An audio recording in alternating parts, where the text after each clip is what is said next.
Oi, pessoal! Esse vídeo faz parte de um trabalho da disciplina de Metodologia da Pesquisa do mestrado profissional em Ensino na Saúde da FAMED, que é a Faculdade de Medicina da Universidade Federal de Alagoas, a UFAL. Nesse primeiro vídeo, nós veremos a parte mais teórica, mais conceitual da análise de conteúdo.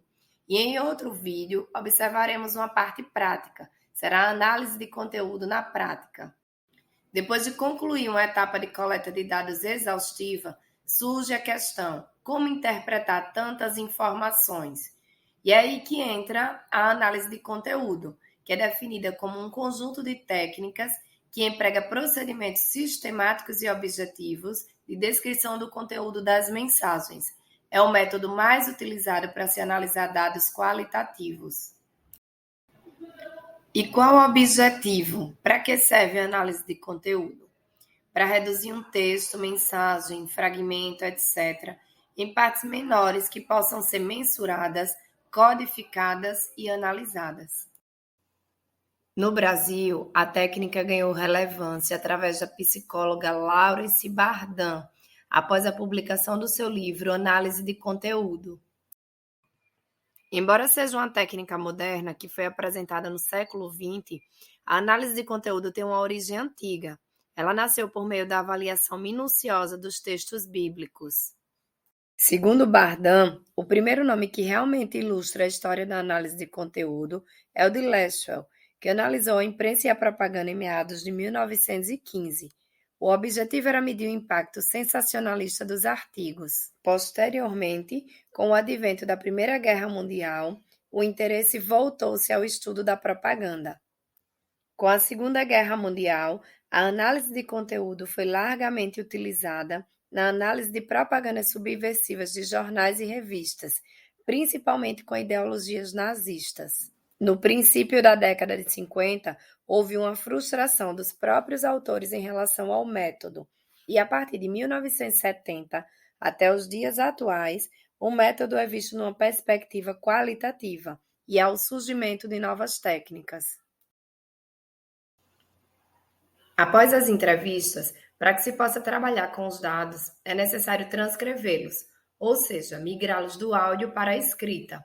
A transcrição deve ser integral e fiel ao que foi dito. Isso é um trabalho extremamente cansativo e demorado, o que faz com que alguns pesquisadores recorram a ferramentas digitais que facilitam a transcrição ou contratem terceiros para executar esta atividade. Isso é errado? Não, mas não é a melhor opção. Ao realizar a transcrição, o pesquisador aumenta sua proximidade com os dados, pois ao transcrever já se faz uma leitura e uma análise preliminar. A análise de conteúdo possui 3 fases. A primeira fase é a pré-análise, onde nós vamos organizar o material a ser investigado. A segunda fase é a exploração do material, onde vamos construir as operações de codificação. E a terceira fase é o tratamento dos resultados, inferência e interpretação, que consiste na captação dos conteúdos contidos em todo o material coletado. Na fase de pré-análise, nós vamos tornar os documentos operacionais e sistematizar as ideias iniciais. A primeira atividade que devemos fazer nessa fase é a leitura flutuante, que consiste em estabelecer contato com os documentos a serem analisados.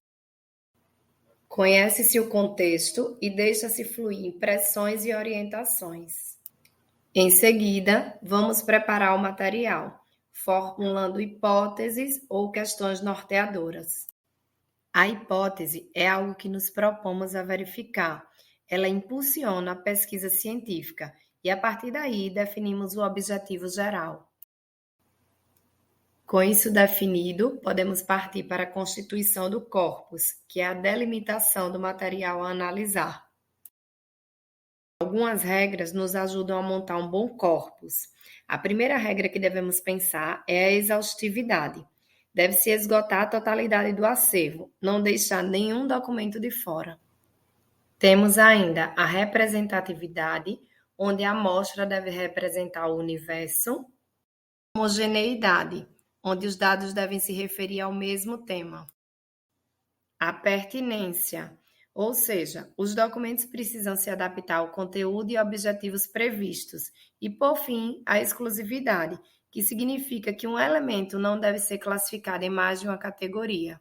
Agora vamos para a segunda fase da análise de conteúdo, que é a exploração do material. Se a pré-análise foi bem realizada, essa fase não será tão difícil assim. Ela é a etapa mais longa e cuidadosa. É onde as decisões tomadas na pré-análise se efetivam.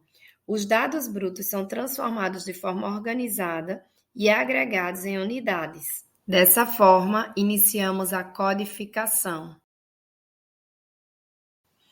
Na codificação, uma das mais básicas e importantes decisões para o pesquisador é a seleção das unidades de análise. A unidade de análise é a menor parte dos dados que será considerada para o entendimento do resultado da pesquisa. Ela pode se referir ao registro da coleta dos dados ou ao contexto no qual os dados foram coletados.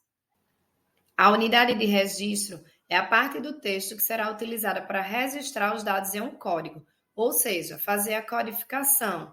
Utiliza-se principalmente a palavra, mas algumas pesquisas podem utilizar frases, sentenças, parágrafos, letras, fonemas, verbos. Ela deve estar relacionada ao problema da pesquisa que se quer responder. Já a unidade de contexto é onde a unidade de registro está. Ela aborda o que foi explicado e o que foi escondido.